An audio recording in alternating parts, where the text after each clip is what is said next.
ఇప్పుడు మీకు ఈ ఇమేజ్ వచ్చాక ఏది ఈ ఆధ్యాత్మిక ఇమేజ్ వచ్చిన తర్వాత మీకు వస్తున్న కష్టాలు ఎలాంటివి? అది అదే ఇది అక్కర్లేని ఇమేజ్ నాకు నిజంగా నాకు పెద్ద ఇష్టం ఏం కూడా లేదు. విచిత్రం ఏమిటంటే ప్రతివాడికి ఒక ఎక్స్ట్రా కార్డు ఉంటుంది. నాకు సంగీతం పిచ్చి ఇష్టం. ఇది ఎట్లా వచ్చింది అసలు అది కూడా చెప్తున్నాను. ఇప్పుడు నీ ఇంట్లో నువ్వు పూజ చేసుకుంటున్నావు, అది ఎవరు అడగాడే అప్పుడు తెలియదు. ఇప్పుడు మురళీమోహన్ ఉన్నాడు, ఆయన గుడే కట్టించాడు ఏకంగా. రాఘవేంద్రరావు గారు ఆ కాషాయం పంచాలు, సురేష్ బాబుని ఎప్పుడు అట్లాగే చూడొచ్చు మనం చాలాసార్లు. వీళ్ళందరూ భక్తులే. సీతారామ శాస్త్రి కావ్యాలు రాశాడు మన శివుడి మీద. షణ్ముఖ శర్మ రాశాడు సినిమా వాడే. ఇవి నాకు వచ్చిన కొత్త బాధ ఏమిటంటే ఇది నాకు కూడా భక్తి ఉంది అంతే. భక్తి అంటే లిమిటెడ్ చెప్పాక ఇందాక ధ్యానం అనేది. సంగీతం క్రమంలో నేనేమిటంటే ఫస్ట్ కొన్నాళ్ళు జానకి గారి బావగారి దగ్గర మృదంగం నేర్చుకున్నాను, గరిమేళ నరసింహారావు గారి దగ్గర. నాకు ఎందుకు నేర్చుకున్నా, తూర్పు పడమల అనే సినిమాలో కమల్ హాసన్ మృదంగం వాయించాడు కాబట్టి నేర్చుకున్నాను. అమ్మని అమ్మాయి కొట్టేస్తే పిల్లలు పడతారనే దురాశతోటి బాగుంది. ఆడు కొట్టడం బాగుంది, మనం నేర్చుకుంటున్నప్పుడు బాగుంది. ఇంటికి వచ్చి తలుపు చెక్కలని బదలు కొడుతుంటుంది. అమ్మ ఇది ఎందుకురా బాబు అని మా అమ్మ. అయిందా? మాస్టర్ గరిమేళ నరసింహారావు గారు ఆయన పేరు, జానకి గారు బావగారు. ఓకే. నాకు లెక్కలు వీక్ నాయన. నిజంగా ఎంత ఈజీ అంటే 4 ఏళ్ళు 8, 8 ఏళ్ళు 16 అంతే. లెక్కలు అంత ఈజీ అన్నాడు. మా అమ్మ ఇప్పుడు నెక్స్ట్ భాగారాలు అవి కూడా చేయిస్తాడేమో అని మానేసి.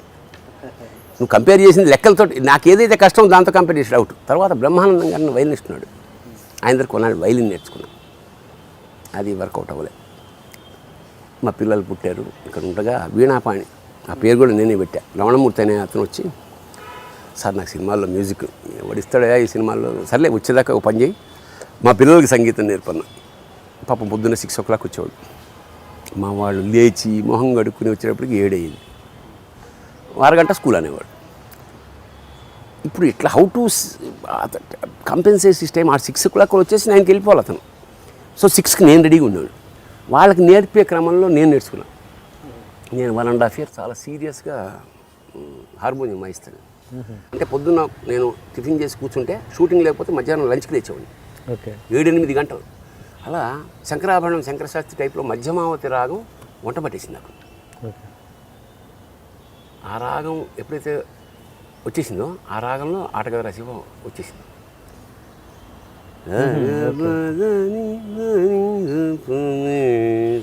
ఇందోడ మధ్యమావతి. ఆటగద రాశివా ఆటగద కేశవ, మొత్తం కావ్యం మధ్యమావతిలో రాశాను. అప్పుడు నాకు అనిపించింది కేవలం ఈ కావ్యం రాయించుకోవడానికి సంగీతం నేర్పావా నాకు. అట్లా తర్వాత మానేసాను సంగీతం. ఇప్పుడు నాకు హార్మోనియం మళ్ళీ వెతుక్కోవాలి. బట్ కావ్యాలు పాటలు నేను దాదాపు 50 పాటలు రాసా శివుడి మీద.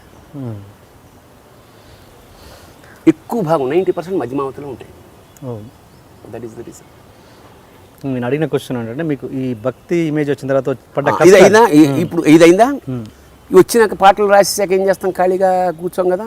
ఇంట్లో శివరాత్రి నాటి ప్రోగ్రాం పెట్టాం. జనం వచ్చారు, అద్భుతం అన్నారు. ఇది ఇట్లా కాదు గుళ్ళలో వాడాలని వెళ్ళా.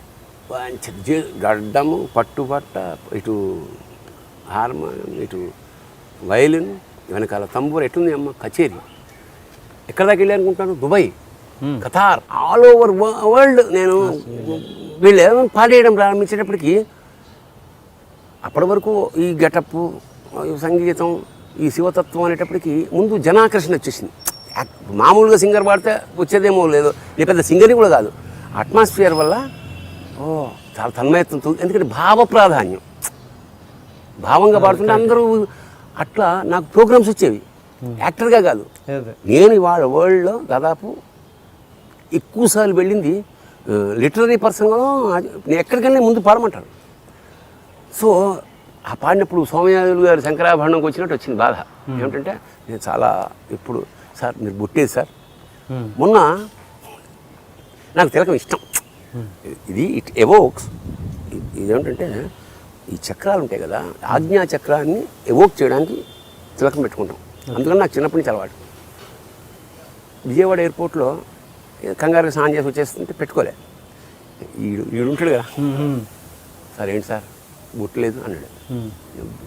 అంటే చెక్ చేయవా అన్న. కాదు ఈ మొహం ఎప్పుడు అంటే మన పులగం చిన్నారాయణ ఉన్నాడు కదా, భరణి గారు విభూతి లేకుండా అయినా కనిపిస్తున్నామో కానీ పుస్తకం లేకుండా కనిపించాడని రాసాడు. అట్లాగా అపవిత్రత అకారణంగా ఇప్పుడు నేను చిన్న షర్టు కానీ పొట్టిదేవి కానీ చిన్న జాంగా కానీ నడుస్తుంటే సార్ ఇది మీరు కూడా అంటే ఏమో నేను అసలు అది కాదే బాబు అంటే వినను. ఇంకా అది వినే స్థితిలో అంటే నేను ఏదో మహాశివభక్తుడు ఉన్నాను. ఇంకా నేను ఇది తప్ప వచ్చి అలా తంపుర వ్యక్తి జీవితాంతం అలా ఉంటానని నీ అమ్మ కాదురా నాయన, నేను పరమసామాన్యుని, నాకు శివుడన్నా విభూదన్నా ఇష్టం అంతే.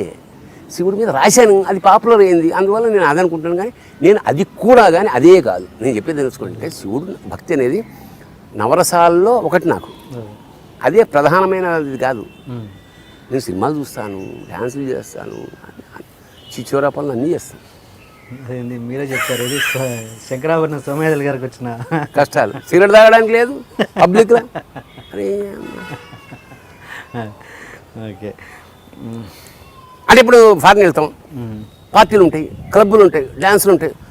సార్ మీరేమిటి అంటే నేను వెళ్ళడం లేదు, నన్ను అసలు ముందు వీడే ఆయన వద్దులే అనేదంటే నేను ఎందుకు వద్దా అంటే అంత అక్కడ అంతా డ్యాన్సులు గీస్తారు సార్.